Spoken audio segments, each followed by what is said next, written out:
প্ৰবীণ, প্ৰবীণ, তহঁতি আৰু মোক চিকিৎসা কৰিব নালাগে অ'। মোৰ চিকিৎসাৰ নামত তহঁতি কিমান টকা খৰচ কৰিবি আৰু কিমান বাৰ হস্পিটেললৈ আনিবি কচোন বাৰু তই? হা?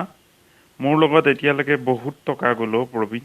মোৰ এনেও বয়স হ'লেই আৰু মইনো থাকি কি কৰিম বাৰু?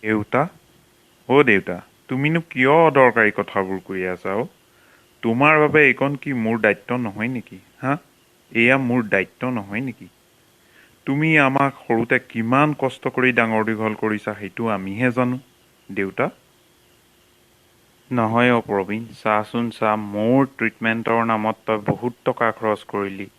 অলৰেডি আমাৰ সাঁচতীয়া টকাখিনি সকলো শেষ। এতিয়া মই ইয়াত এডমিট হৈ আছোঁ। এই হস্পিটেলখনততো বহুত বিল হ'বগে। এই বিলসমূহ কেনেকে পৰিশোধ কৰিবি অ' তই? দেউতা, আপুনি টকাৰ কথা চিন্তা কৰিব নালাগে নহয়, সেইটো মোৰ কথাহে। কিবা এটা কৰিম আৰু দিয়ক, আপুনি এইবোৰ একো চিন্তা নকৰিব। আপুনি ইয়াত হেপিলি থাকিব লাগে সুস্থ হৈ, হয় নে নহয়? মোৰ তোৰ বাবেহে বেয়া লাগে জান। সঁচাকে মই তোৰ বাবে একো কৰিব নোৱাৰিলোঁ অ'। মোৰ চাকৰিৰ টকাখিনিও মই সৰুপোনাৰ বাবে খৰচ কৰি দিলোঁ।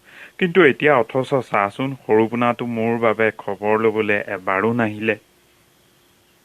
দেউতা একো নাই দিয়া, কিনো আছে, সৰুপোনাটো চাগে নিশ্চয় বিজি। সিটো এতিয়া চাকৰি পালে, গতিকে সি বহুত ব্যস্ত অ'। হ'লেও সি এবাৰ খবৰ লোৱা হ'লে বৰ ভাল লাগিল হয়। সঁচাকে তাক যে মই কিমান মৰম কৰোঁ। অ' সৰুপোনা, তোৰ মোক খবৰ ল'বলৈ সময় ওলাল হ'বলা। বাৰু কচোন, তোৰ কি খবৰ? ঘৰত সকলোৰে ভালনে? অকণমানি দুটাৰ কি খবৰ? আৰু বোৱাৰীৰ কি খবৰ কচোন? দেউতা, মই এতিয়া আপোনাৰ খবৰ ল'বলৈ ইয়ালৈ অহা নাই। মই এটা ইম্পৰ্টেণ্ট কথা লৈ আহিছোঁ। আপুনি নজনাকে ঘৰখনত কি হৈ আছে বাৰু গম পাইছেনে আপুনি? কি হৈ আছেনো? সকলোটোতো ঠিকেই হৈ আছে।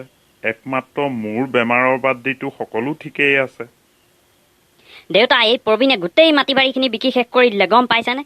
মই আপোনাক বেয়া পাইছোঁ। এটলিষ্ট আপুনি আমাৰ দুটাৰ মাজত মাটি বাৰীখিনি ডিভাইড কৰি দিব লাগিছিল। এটলিষ্ট ভাগ বতৰা কৰাৰ পাছত যদি সি তাৰ নিজৰ ভাগটো বিকিলেহেঁতেন, মই তেতিয়া তাক বেয়া নাপালোহেঁতেন।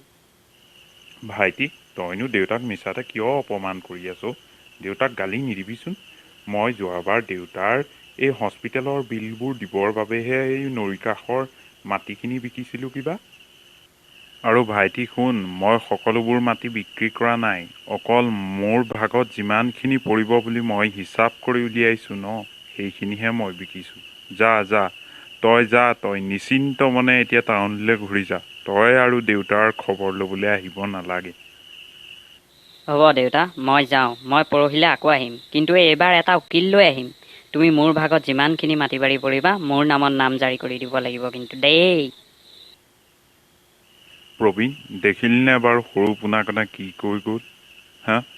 সঁচাকে তাৰ নিচিনা যেন সন্তান আৰু কাৰো নহওক মই কামনা কৰিম। সকলো পিতৃ মাতৃয়েই যেন তোৰ দৰে এটা সন্তান পায় আৰু। দেউতা, তুমি চিন্তা নকৰিবা। মই আছোঁ মানে তোমাক একো হ'বলৈ নিদিওঁ। তুমি একদম নিশ্চিন্ত মনে থাকা।